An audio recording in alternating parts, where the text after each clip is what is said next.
बिस्मिल्लाहिर्रहमानिर्रहीम। इस वक्त हम इस्लामाबाद के PAF हॉस्पिटल के बाहर खड़े हैं।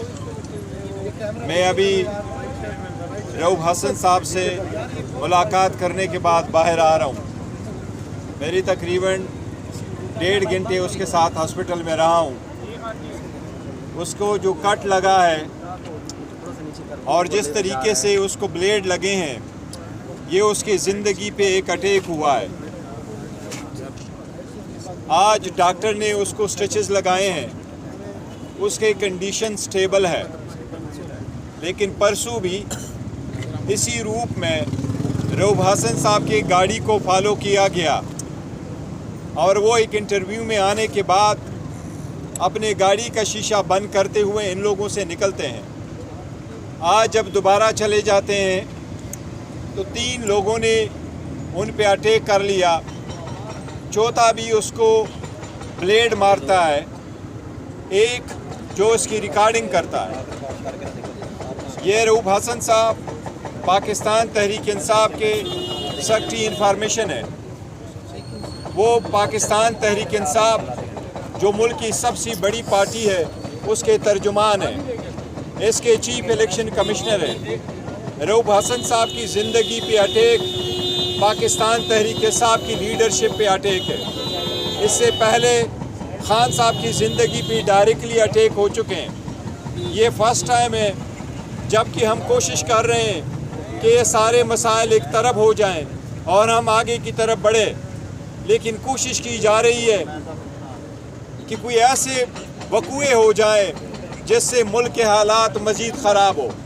एक पॉलिटिकल पार्टी जो गुज़श्ता 18 महीने से 2 सालों से ज़ेर अताब इन लोगों की, इस अटैक को हम उसकी एक कड़ी समझते हैं। हम समझते हैं कि जिस तरीके से लीडरशिप को ज़द-ओ-कोब किया जाता था, औरतों बच्चों को पकड़ा जाता था, एक के बाद दूसरे बेलों में कैंसल करवा के अरेस्ट किया जाता था, वो कड़ी वो सिलसिला लगता है ख़त्म नहीं है।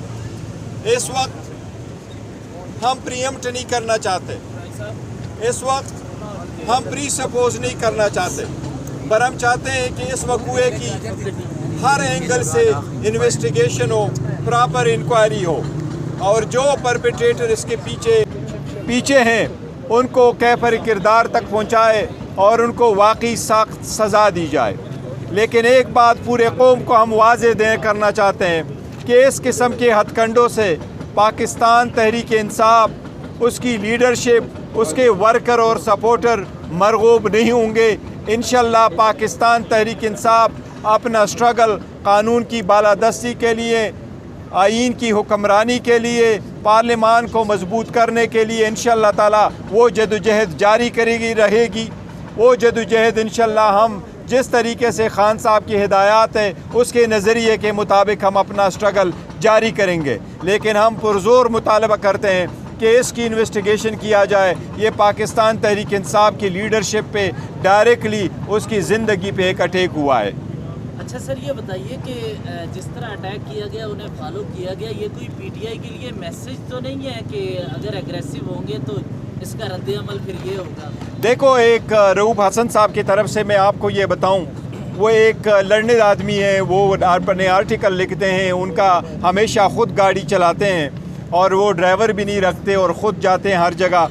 इनका कभी किसी के साथ इख्तिलाफ़ नहीं रहा है, इसलिए जिसने भी ये काम किया और जिस भी मरकज़ के पर्पज़ के लिए किया है और जो भी अवामिल इसके पीछे हैं, हम ज़रूर इसके तह तक जाना चाहते हैं कि जो लोग इसके पीछे हैं उनको कैफर किरदार तक पहुँचाया जाए। फौरी तौर पर तो ये बताइएगा कि हॉस्पिटल में किस किस्म का उनको ज़ख्म आया है और तबीयत कैसी है, डॉक्टर्स क्या कहते हैं, कब तक? डॉक्टर साहिबान भी कह रहे हैं और स्टेबल, उसकी कंडीशन स्टेबल है, लेकिन मैंने ख़ुद देखा है उनको यहाँ चीख पे बहुत ज़ख्म आया है, दैट इज़ टू डीप, और वो यहाँ उनकी रेगुलर वेन पे कोई अटैक करने की कोशिश की गई, जो उनको यहाँ लगा है इस जस्ट हाफ एन इंच का फ़र्क है। इस वक्त उसकी कंडीशन अल्हम्दुलिल्लाह स्टेबल है, लेकिन उसकी ज़िंदगी पे यस ऑफ कोर्स अटैक हुआ है। सर, ख्वाजा सराओं के जरिए ये अटैक कराने का क्या मकसद था? ये देखो, जो भी मकसद था और जो भी कर रहे हैं, लेकिन एक बात है, आप जिस फॉर्म में भी आते हैं, मुख्तलिफ फॉर्म में लोग अटैक करते रहते हैं, ये सेकंड टाइम है। پہلے کل اس پہ پرسوں بھی ہوا ہے, ان کے پیچھے گئے ہوئے ہیں. اب یہ اٹیک ڈائریکٹلی اٹیک ہے, اور وہ بھی صرف مار کٹائی نہیں ہے بلکہ ڈائریکٹلی ایک بلیڈ چلایا گیا ہے جس سے جگولر وین کی کٹ کرنے کی کوشش کی گئی ہے. اس لیے بہت سیریس میٹر ہے, اور ہم سب سے اپیل کرتے ہیں حکومت سے, سارے اداروں سے, کہ اس کے تہ تک جایا جائے اور اس کو پراپر انویسٹیگیٹ کیا جائے اور اس کو ہر اینگل سے دیکھا جائے, چاہے وہ دہشت گردی ہو یا ادروائز ہو. سر بتائیے گا کلوں کو تنگ کیا گیا ایک چینل کے باہر, تو کیا آپ سے کوئی بات ہوئی تھی, یا جو مرکزی قائدین ہے ان کو اعتماد میں لیا گیا تھا کہ ان کو اس طرح اٹیک ہوا ہے؟ بات ایک بہت بڑی پوچھ نہیں, پہلے وہ یہ نہیں سمجھ رہے تھے شاید اس کی زندگی پہ ایک اٹیک ہے, تو انہوں نے کوئی لائٹلی لیا تھا, انہوں نے اس کو رپورٹ نہیں کیا تھا. آج میں نے اس کا بھی ویڈیو دیکھا, اور آج جو اس کے ساتھ ہوا ہے اس کا بھی میں نے CCTV فوٹیج اور ویڈیو دیکھی ہے. تو انہوں نے کل کا جو وقوع ہوا تھا اس کے ساتھ ایک نیوز چینل کے بعد جو ان کے ساتھ ہوا ہے, وہ انہوں نے یہ نہیں تصور کر رہے تھے وہ کہ شاید ان کی زندگی پہ اٹیک ہے, لیکن آج تو آبویسلی سب کے سامنے ہے. بیرسٹر گور صاحب, ابھی آپ رؤف فضل صاحب سے مل کر آ رہے ہیں, کیا ان کو کسی قسم کی کوئی دھمکیاں اس سے پہلے ملی تھی یا پھر کوئی فون کالز؟ دیکھیں, کوئی دھمکیاں نہیں ملی تھی, نہ کوئی فون کال آیا ہے. ابھی وہ اپنا اسٹیٹمنٹ پولیس کو ریکارڈ کروا رہا ہے.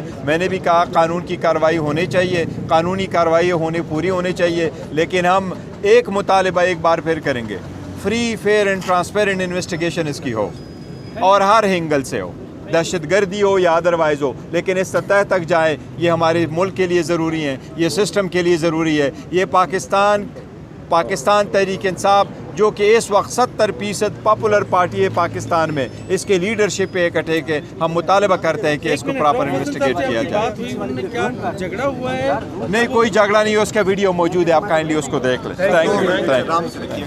That needs to be our ultimate approach. ہم نے کسی سے نفرت نہیں کرنی, ہم نے سب کی عزت کرنی ہے, بٹ کبھی بھی دین پر, اللہ کے محبوب پر, انسانیت پہ, پاکستان پہ اور پاکستان کے مفادات پہ کبھی کمپرومائز نہیں کر رہا. This needs to be our ultimate approach, and in the end all I would be emphasizing on, میں ایک چیز پہ ضرور زور دوں گا کہ آپ ان لوگوں سے جن کے پاس فنڈامنٹل رائٹ ہی نہیں ہے, جو مورل رائٹ ہی نہیں رکھتے, ان سے اگر کوئی ایکسپیکٹ کیا جائے تو یہ ایسی ہے کہ کسی ایسے شخص کو سب کچھ دے دیا جائے جو آپ کی بنیاد کا دشمن ہو. تو I once again would urge and emphasize اپنی لیڈرشپ کو کہ ہم نے ایسی ایونٹس ارینج کرنے ہیں, ہم نے یونیورسٹیز کو, یوتھ کو انگیج کرنا ہے, ہم نے ہر سیگمنٹ کو ریچ آؤٹ کرنا ہے, اور ہم نے دنیا کو بتانا ہے کہ یہ ایگزمپلری انیشیٹیوز اور دنیا کو جوڑنے کے حوالے سے, پاکستان کے بہتر مستقبل کے حوالے سے, میری آنے والی نسلوں کے حوالے سے اگر کوئی سوچ اور فکر ہے, اگر کوئی ویژن ہے, تو it start and ends at Imran Khan. Imran Khan is the hope, Imran Khan is the future, Imran Khan is the pride of not only Pakistan but he is the pride of the entire امہ. Long live humanity, long live Imran Khan, long live Pakistan. Thank you so much.